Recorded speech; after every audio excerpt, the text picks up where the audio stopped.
अस्सलाम वालेकुम जी। कैसे हैं आप लोग? उम्मीद करता हूँ कि आप खैरियत से होंगे।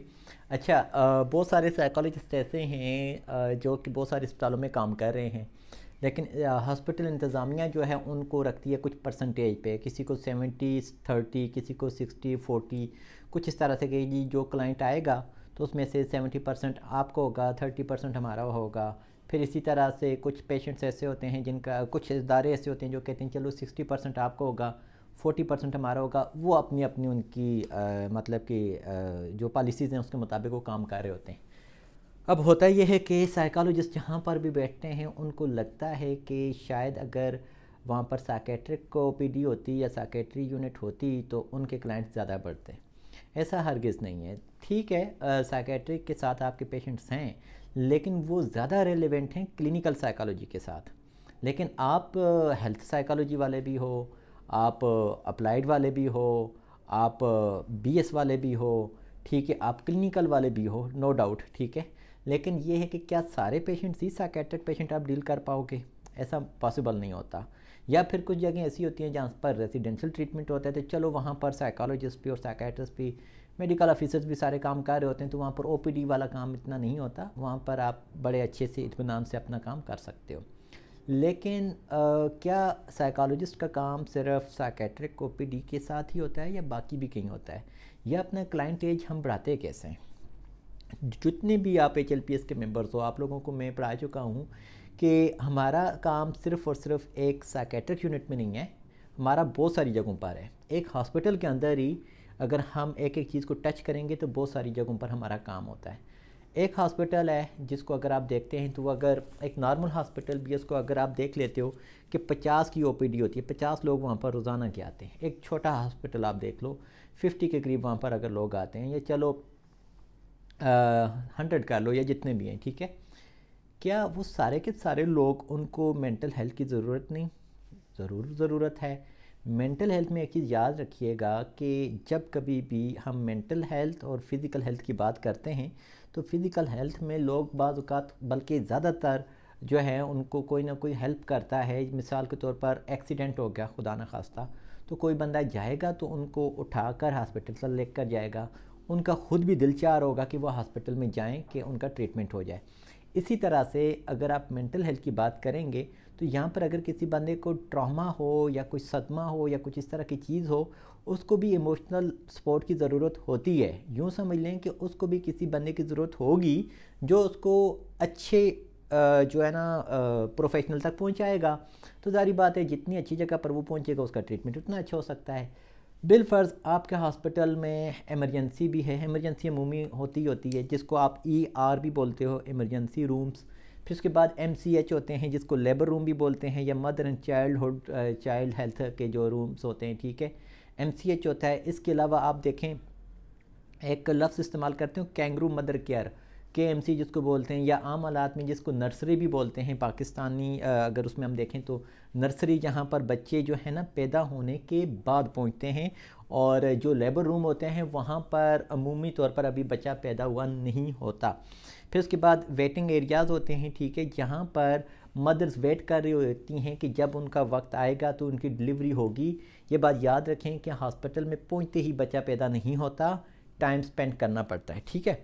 अच्छा, अब यहाँ पर जो है बड़ी एक ऐसा स्ट्रेसफुल कैफियत बनी हुई होती है कि फैमिली भी परेशान होती है, वो मदर भी परेशान होती है। और अब आप पूछो कि यहाँ पर मेंटल हेल्थ का क्या काम है? एक्चुअली यहाँ पर आपका काम होता है उनको स्क्रीन करना। मैंने बहुत बारीक बीनी से काम किया है इसके ऊपर पिछले 5-6 सालों से, और डेवलप किए हैं बहुत सारे प्रोटोकॉल्स। और हमने प्री पार्टम, पोस्ट पार्टम और फिर पोस्टमार्टम ब्लूज़ के लिए, पोस्टमार्टम डिप्रेशन के लिए, पोस्टमार्टम साइकोसिस के लिए, और मदर की स्ट्रेस को मेजर करने के लिए, सुसाइडल थाट्स को मेजर करने के लिए छोटी छोटी चेकलिस्टें बनाई हैं। अब उन चेकलिस्टों का ये होता है कि मैं तो यूज़ कर रहे हैं हम अपनी जहाँ पर हम काम कर रहे होते हैं, तो यहाँ पर ये होता है कि आपने जहाँ पर आप काम कर रहे हैं, सैलरी की बात नहीं कर रहा हूँ, सैलरी पे तो आपने बात काम करना है तो आपको हो जाएगा, उनके ऑब्जेक्टिव्स हैं। लेकिन जब आप परसेंटेज पे काम कर रहे होते तो आपने अपना क्लाइंट खुद ढूंढना होता है कि मेरा पेशेंट है कौन सा, अब आप साइको एजुकेशन करो, जो कुछ भी करो, बहुत सारे काम आप ऐसे कर रहे होते हो जो क्लिनिक पे कर रहे होते हो, वैसा ही काम फ्री ऑफ कास्ट लोग ऑनलाइन भी कर रहे हैं। तो मसला ही ख़राब हो गया, आपको कोई पैसे क्यों देकर आएगा भाई। इसी तरह से सच्ची बताऊं तो हमारे पास जो ऑनलाइन पेशेंट्स आते हैं, हम कहते हैं कि जी कि अगर आप डिज़र्विंग है तो आप पे ना करो, तो वही बंदा पे नहीं करता, लेकिन जब उसको उसकी हिस्ट्री लेते हैं तो वो कहता है जी मैं तो 50 लाख रुपए मेरा पर मंथ इनकम है। तो ये चीज़ें जब आप ऑप्शनल रख देते हो तो ये सारी सूरत हाल का आपको सामना करना पड़ता है। तो आखिर ऐसा क्या हो कि आपको क्लाइंट पे करके जाए। सरकारी अस्पतालों में तो मैं बात नहीं करूँगा, वहाँ पर ऑलरेडी बहुत सारी मतलब कि ऐसे कम्युनिटी आती है जो कि फाइनेंशियली इतनी ज़्यादा स्ट्रॉन्ग नहीं होती, और इसीलिए वो बियर कर लेते हैं इतनी रश को भी, इतने स्ट्रेस को भी, टाइम भी गुजार लेते हैं कि चलो ठीक है वक्त आएगा तो हम कर लेंगे। लेकिन प्राइवेट हॉस्पिटल्स में ज़्यादातर लोग वो जाते हैं जो फाइनेंशियली थोड़े बहुत ब्लेस्ड होते हैं और वो सपोर्ट कर भी सकते हैं। और जैसा कि आप जानते हैं कि मेंटल हेल्थ का जो इलाज है वो थोड़ा बहुत महंगा भी है। तो यहाँ पर आपको मैंने बताया जैसे इमरजेंसी रूम है, एमसीएच है, केएमसी है या नर्सरी है, वेटिंग एरियाज़ हैं। फिर उसके अलावा आपके पास क्या नाम है साइकेट्रिक ओपीडी भी हो सकती है, ठीक है, अगर वहाँ पर मौजूद हैं। अमूमी तौर पर नहीं है, अगर हैं भी तो कोई इतना हम नहीं कह सकते कि आप वहाँ पर वो करो, लेकिन ये है कि आपको ये वाली जगह नज़र आएंगी। आपने करना ये है कि यहाँ पर जाकर इनकी स्क्रीनिंग करनी है। स्क्रीनिंग मीन कि इनका स्ट्रेस को देखना है कि किस लेवल पर है, परेशानी को देखना है, इनके जो ट्रिगरिंग पॉइंट्स हैं उनको देखना है। जैसे कि कुछ मदर्स ऐसी हैं जो कि बड़ी मोटिवेटेड होती हैं अपने बच्चे के लिए, लेकिन बेबी बर्थ के बाद जो है वो उसके साथ उनको कोई दिलचस्पी नहीं रहती, ठीक है। इसी तरह से आपने देखा होगा कि उनको जो अक्सर कहते हैं कि जी कि लड़की जो माँ है वो डर जाएगी, तो एक्चुअली वो एक साइकोसिस का ही फेस चल रहा होता है बाज़-औक़ात। तो इस तरह की चीज़ें हो सकती हैं। तो आपने उन स्क्रीनिंग चेकलिस्टों को इस्तेमाल करते हुए अपने पेशेंट्स को स्क्रीन करना है। और आपने IASC inter standing agency committee जो है उसकी वेबसाइट पे जाकर देखना है कि how to screen mother in MCH, ठीक है। इसी तरह से गूगल कर लेंगे, आपको नज़र आ जाएगा मेंटल हेल्थ पेशेंट को इमरजेंसी रूम में कैसे स्क्रीन करना है। फिर इसी तरह से आप ये देखो कि आपने कैंगरू मदर केयर में वो बच्चों की हिस्ट्री आपके पास होती है, मौजूद होती है, आपको मेडिकल स्टाफ जो होता है वो प्रोवाइड कर देता है। और KMC में आप उनकी मदर्स को कैसे एवेलुएट करेंगे और कैसे उसकी फैमिली को अप्रोच करेंगे। अच्छा, यहाँ पर आप अकेले नहीं कर सकते, अपने साथ कोई एक आध इंटर्नी रख लें, ठीक है। और पहले तो खुद तो सीखें, सीखने के बाद फिर अपने साथ एक इंटर्नी रख लें जो हेल्पर के तौर पर भी काम करेगा और ख़ुद भी सीखेगा और आपके लिए भी राइट हैंड के तौर पर काम करेगा। तो आपने ये करना है कि उसको भी इस्तेमाल करते हुए पूरे हॉस्पिटल की रोज़ाना जो नया एडमिशन आए उसकी स्क्रीनिंग करनी है। क्योंकि कोई बंदा आपके पास ये आने वाला नहीं है कि भाई मुझे ये परेशानी है। उसमें क्या है, बहुत सारे लोग कहते हैं अपने मसाइल अल्लाह को बताओ, लोगों को ना बताओ। वो फिर एक डर सा बना हुआ होता है कि यार हमारा सोशल सपोर्ट ही नहीं बन पाती जब कोई इस तरह सा वो कर होता है। वो फिर आप अकेले तनहा दर तनहा होते जाते हो, ठीक है। तो इसलिए हमारी कोशिश होती है कि हम स्क्रीन करें कि आया कि किस बंदे का क्या स्ट्रेस है। कुछ ख़वातीन होती हैं जिनको 5-6 बच्चियाँ ही पैदा हो चुकी होती हैं, तो उनको ये भी डर होता है कि इस बार भी अगर बच्ची पैदा हुई तो फिर मैं क्या करूँगी। सुसाइडल रेट्स आपने अगर देखा हो तो बहुत सारी न्यू मदर का भी होता है कि बच्चे की पैदाइश के बाद भी सुसाइडल आइडिएशंस आ रही होती हैं। क्योंकि MCH में एक बड़ा माशाल्लाह से एक्सपीरियंस रखता हूँ, तो वो चीज़ भी और साथ में आपको पता है कि मैं डेटा पे भी बहुत गहरी नज़र रखता हूँ। तो इसलिए सुसाइडल थाट्स आना भी एक अमल हो सकता है, कुदरती अमल हो सकते हैं, तो आपने वो भी देखना है। यहाँ पर आपने ये करना है कि अपने हॉस्पिटल के स्टाफ के साथ जो मैनेजमेंट है, आपने पहला 1 महीना रोज़ाना आते हो, आपका काम ये है कि स्क्रीन करो अपने सारे पेशेंट्स को। पहले उनको बता दो मैं ये करना चाहता हूँ या चाहती हूँ। फिर स्क्रीन करने के बाद डेटा अपने पास रखो, एक्सेल शीट बनाओ, उसके ऊपर आप सारा कुछ लिखो कि ये चीज़ें चल रही हैं, ऐसा ऐसा है और इन पेशेंट्स को ये चीज़ की ज़रूरत है। अपनी जॉब खुद क्रिएट करोगे, आप अपने क्लाइंट्स को खुद लेकर आओगे। आपको पता होगा कि जी कि मैंने पिछले दिन 20 क्लाइंट्स को, 20 पेशेंट्स को मैंने स्क्रीन किया, जिनमें से 2 पेशेंट्स को मेंटल हेल्थ की ज़रूरत थी। आज मैंने तकरीबन 30 पेशेंट्स को स्क्रीन किया, तो उनमें से 3 पेशेंट्स को ज़रूरत थी। आप स्क्रीनिंग, आपके मार्क्स आते जाते हैं, आप हर सिम्टम के ऊपर, आप अलामत के ऊपर मार्क देते हो, ठीक है। जो भी आपके पास सम बनता है, आप उस बेड नंबर, उस पेशेंट नंबर को अपने पास नोट कर लेते हो और आ जाते हो अपने एमडी के पास या मैनेजमेंट के पास और उनको बताते हो कि ये चीज़ें हैं। अब आपने काम करना है कि क्या फैमिलीज़ आपको अब जो अप्रोच करती हैं, हज़ारों आप टेस्ट लिख के दे रहे होते हो, हज़ारों बहुत सारी चीज़ें करके दे रहे होते हो, तो भाई अब आप ऐसा करो कि इन मदर्स को मेंटल हेल्थ की ज़रूरत है। आप उसमें ये मत कहो कि जी कि इसको कोई और प्रॉब्लम आ गई है, आप उनको ये बोलो कि हमारे पास साइकोलॉजिस्ट हैं जो इनको स्क्रीनिंग करेंगे और उनको वो सपोर्ट करेंगे, उनको मज़ीद बेहतर तौर पर खिदमात देंगे। तो फिर आप counselling sessions, psycho education sessions, family sessions, आप कुछ भी करते जाओ, वो मदर के लिए भी बेहतर होता है, बच्चे के लिए भी बेहतर होता है, उस फैमिली के लिए भी बेहतर होता है, इन लॉज जो आए हुए होते हैं उनके लिए भी बेहतर होता है, अटेंडेंट्स के लिए भी बेहतर होता है और साइकोलॉजिस्ट के अपने लिए भी बेहतर होता है। और साथ में आपने करना ये है कि जिस भी आप हॉस्पिटल में आप काम कर रहे होंगे, आपने जो भी स्क्रीनिंग करनी है उनको ये भी बताना है कि भाई हमारे जो सुपरवाइज़र्स हैं, हमने ये स्क्रीनिंग करनी है, पेशेंट्स का आईडी हमने देना है, उनको नाम शाम नहीं देना, हॉस्पिटल का नाम देना है, ये सारी देनी है, ये डेटा हमने आर्काइव रखना है। ठीक है, सही है।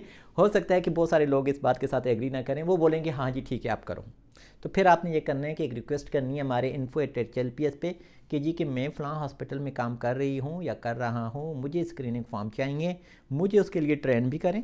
ठीक है, वो फ्री ऑफ कॉस्ट ट्रेनिंग जो हमारी चल रही है वो मैं आपको करवाता रहता हूँ, आपकी कैपेसिटी बिल्ड करता रहता हूँ। और साथ में आपने ये कहना है कि मैं क्योंकि फ़लाँ जगह पे काम कर रहा हूँ या कर रही हूँ, तो इसलिए आप मुझे ये प्रोवाइड करें ताकि मैं फिर इसको वो कर लेंगे। आप जो भी अपना क्लाइंट लेंगे सेंट्रल डेटाबेस पे उसको अपलोड करते जाना है। वहाँ पर आपको पता है अपॉइंटमेंट वाला सीन तो होता नहीं है, ऑलरेडी एक बहुत सारी चीज़ें चल रही होती हैं, लेकिन हार्ड फाइल्स आपने अपने पास रखनी है। सॉफ्ट जो उसकी बनेगी वो आपने अपलोड करते जाना है, उसमें क्लाइंट की प्राइवेसी भी रहेगी। हम क्लाइंट का कोई नाम, एरिया शेरिया, हम वो चीज़ें नहीं पूछते, जस्ट हम ये देखते हैं कि हमारा फ़लाँ नंबर साइकोलॉजिस्ट फ़लाँ यूनिट पे ये परफॉर्मेंस दे रहा है, लिहाजा उसको हम इस तरह से अप्रोच कर सकते हैं। मेरी बात को शायद आप लोग समझ आ चुके होंगे। ये सिर्फ और सिर्फ HLPS के मेंबर्स के लिए है, बाकी लोगों के साथ में इतनी दिमाग खपाई नहीं कर सकता। ठीक है, अगर कोई फेसबुक वगैरह पे ऐड है, अगर वो कोई कहता है जी कि मुझे शेयर कर भी दो, तो हम शेयर नहीं करते। अगर किसी को मैं शर्म की वजह से शेयर कर भी दूं तो वो उसके लिए फ़ायदा मंद नहीं होगा, क्योंकि उसने वो जो पिछली हमारी इतनी फ़िलासफ़िकल बातें हो चुकी होती हैं उस एक टॉपिक के ऊपर, उन बातों को नहीं समझ पाते, तो फिर वो कहते हैं अच्छा मुझे ये बता दो तो वो बता दो। ये मुश्किल होता है मेरे अकेले के लिए, हमारी टीम जो है वो भी आपको इस कदर समझा नहीं पाएगी, क्योंकि हर एक अपने अपने काम पे लगा हुआ है, अपनी अपनी जो चीज़ें हैं उनको वो मैनेज कर रहे होते हैं। तो इसलिए आपने इस चीज़ का ख्याल रखना है। इसी तरह से चाइल्ड वाला जो हमारा मैनुअल है, ठीक है, जितने भी हैं हर एक के लिए आप अपनी रिक्वेस्ट कर सकते हो। आपके नाम पर हम बुकलेट शेयर करते हैं। तो फिर ये की बात याद रखें कि हमारा मटेरियल जो हमने डेवलप किया हुआ होता है वो सिर्फ़ और सिर्फ हम अपने साइकोलॉजिस्ट को दे रहे होते हैं, क्योंकि उन्होंने पे किया हुआ होता है, ऑलरेडी आप लोगों ने पे किया हुआ होता है उस चीज़ के ऊपर। चाहे आपने 2020 में आपने अप्लाई किया था ना और आपको आपका नंबर मिल गया, तो इसका मतलब ये कि आप हमारे साइकोलॉजिस्ट हो। अगर आप हमारे जो प्रोटोकॉल्स हैं, जो एथिक्स हैं, उनके आप खिलाफ वर्जी करोगे तो हम फिर जो लोग हैं, जो हमारी रेड लिस्ट है, ठीक है, उसमें डालते जाएंगे कि जी किस बंदे ने हमारा मटेरियल आगे फॉरवर्ड किया था, क्योंकि उसके ऊपर आइडेंटिटी तुम आ जाएगी कि ये किसने फॉरवर्ड किया हुआ है। हर पेज के ऊपर आपका नाम लिखा हुआ होगा, हर पेज के ऊपर वो बुक मार्क हम क्या कहते होते हैं, वाटर मार्क हम लगा लेंगे। तो इस चीज़ का ख्याल रखिएगा, तो बहुत अच्छा वो होगा, आपको क्लाइंट्स को बढ़ाने में मदद मिलेगी। क्योंकि जब हमने शुरू किया तिमरगरा हॉस्पिटल में, तो हमारे पास पहले पेशेंट की जो रेशो बहुत कम थी, लेकिन जब हमने स्क्रीनिंग वाला काम शुरू किया तो हर साइकोलॉजिस्ट जो है इस कदर बिज़ी हो गया कि उसको बारी नहीं आती थी कि वो किस किस को टाइम दे। ज़ाहिर बात है, आप एक पेशेंट को जब स्क्रीन करोगे तो उसमें इशू निकलेगा, तो उसके साथ आपने उसकी फैमिली को सेशन देना है, फैमिली के साथ उसके बाकी इन लॉज को या हस्बैंड हैं या जो भी हैं। बाज़ औक़ात ऐसे होता है कि कुछ जेंडर बेस्ड वायलेंस की वजह से भी प्रॉब्लम आ रहे होते हैं, आपने बहुत सारी चीज़ें करनी होती है, लेकिन प्राइवेसी मेंटेन रख के। ऐसा नहीं कि लोगों की लड़ाइयाँ करवाने बैठ जाओ, ठीक है, इसका हरगिज़ मतलब ये नहीं होता। जो भी आप काम करोगे अपने ग्रुप में आकर उसके ऊपर आपने डिस्कशन करनी है। कोई और भी MCH में काम कर रहा है या ER में या जहाँ पर भी, सुसाइडल थॉट्स वाले, सुसाइडल अटैम्प्ट्स वाले, कितने केसेस आपको मिलेंगे। फिर रिजल्ट्स आते हैं, उस टाइम आप देखें कितने हॉस्पिटल्स में पहुंचने जज़ला खुदा ना खास्ता होता है तो एकदम से रश हो जाता है। जब 2015 में इसका जज़ला आया था चित्राल में, तो आप देखो विदिन 30 मिनट जो है ना हॉस्पिटल भर गई थी, इतने लोग फियर के साथ हॉस्पिटल पहुंचे थे। तो इस तरह के जो है आप स्क्रीनिंग जब करोगे तो ऑटोमेटिकली आपकी जो वर्थ है वो भी बढ़ेगी और लोगों को आइडेंटिटी होगी कि फ़लाँ साइकोलॉजिस्ट फ़लाँ जगह पर काम कर रहा है, और वही आपका एक्सपीरियंस भी बढ़ेगा और वही सारी आपकी चीज़ें बढ़ेंगी। लेकिन वही बात कि जिस हॉस्पिटल में आप काम कर रहे हैं उसके साथ एक MOU लाजमी साइन करवा दीजिएगा हमारा, क्योंकि हम सिर्फ अपने एक साइकोलॉजिस्ट को सुपरवाइज़ करने के हकदार हैं, बाकियों के नहीं। ऐसा नहीं कि कल आपको वहाँ से वो निकाल दें, किसी नए बंदे को लेकर आएँ, बोलें कि हमारा MOU था। ऐसी बात नहीं है, हम सिर्फ अपने साइकोलॉजिस्ट की वजह से किसी एक अदारे को सपोर्ट कर रहे होते हैं, अदरवाइज़ हम नहीं कर रहे होते। ठीक है, तो उसके लिए आप स्क्रीनिंग के लिए आपको उसका केस हिस्ट्री फॉर्म की ज़रूरत नहीं होती। स्क्रीनिंग का आप अलग नंबर देते हो, जैसे HLPS 1 2 3 देते हो ना, तो या अपने नाम के साथ देते हो, तो वहाँ पर स्क्रीनिंग का आप लिख लेते हो कि SCR या जो भी स्क्रीनिंग का आप कर लेते हो, आगे 1 2 3 4, तो उसमें से फिर आपको आइडिया हो जाता है कि कौन कौन से क्लाइंट्स आके कौन से वो क्राइटेरिया फुलफ़िल कर रहे थे, उनमें से कितने आपके पास आए, कितने उन्होंने फॉलोअप लिया, कितने ने क्या कुछ किया। तो ये सारी जो है ना आपके पास एक खुल के चीज़ें सामने आ जाती हैं, और रिसर्च के लिए भी डेटा हमारे पास बनता जाता है। और माशाल्लाह से बहुत सारे लोगों को या हमारा जो मेंटल हेल्थ का जो निज़ाम है अभी माशाल्लाह से हम कोई 355 हो चुके हैं। तो इसलिए हमें मज़ीद जो है ना इसके ऊपर काम करना पड़ेगा, ताकि किसी भी सूरत हम अपने जो काम है उसको ऐसा ना हो कि कोई क्वेश्चन करे तो हम उसको जवाब ना दे सकें। रैशनल होना चाहिए, हर चीज़ का जवाब होना चाहिए कि हम ये काम इसलिए कर रहे हैं और उसका ये फ़ायदा होता है। तो फिर आप ऑटोमेटिकली आप देख लेंगे कि कितनी मोर्टेलिटी रेट जो है न्यू बॉर्न जो पैदा होते हैं उनके जो डेथ रेशो है वो उस फैमिली को कितनी ज़रूरत होती है। तो उसके लिए आपने उस हॉस्पिटल की मैनेजमेंट के साथ बात करनी है कि भाई जो डेथ होती है उस टाइम हम फैमिली से पैसे नहीं ले सकते, हर किस नहीं ले सकते। तो ऐसे में आपने ये करना है कि उन सेशंस के पैसे आपने अपने उससे देना है या अपनी किसी भी बजट से कुछ भी करना है। तो हॉस्पिटल्स भी जब अपनी एडवर्टाइजमेंट करेंगी तो उनको भी होगा कि अच्छा जी ये पैलिएटिव केयर काउंसलिंग भी दे रहे हैं, ये ER काउंसलिंग भी दे रहे हैं, पोस्टमार्टम काउंसलिंग भी, ये सारी चीज़ें। तो यहाँ पर फिर आपको रेफरल भी बनेगा। अगर आपके पास क्लाइंट कुछ इस तरह के क्राइटेरिया को फुलफ़िल कर रहे हैं जिनको साइकेट्रिस्ट की ज़रूरत है या क्लिनिकल साइकोलॉजिस्ट की ज़रूरत है, तो वो वहाँ पर जाएगा और वहाँ पर काम करेगा। लेकिन जो MCH वाले होंगे वो वहाँ पर नॉन डायग्नोस्टिक जितने भी V कोड और Z कोड, सिंपल सी बात है, जिसके लिए आपको कोई उसकी ज़रूरत नहीं है, V एंड Z कोड जितने भी हैं उसके मसाइल आप वहाँ पर मैनेज करोगे, और फिर जो जो आपको ज़रूरत पड़ती है तो उसका आगे हम काम करते रहेंगे। ठीक है, तो बहुत शुक्रिया जी, अल्लाह हाफ़िज़।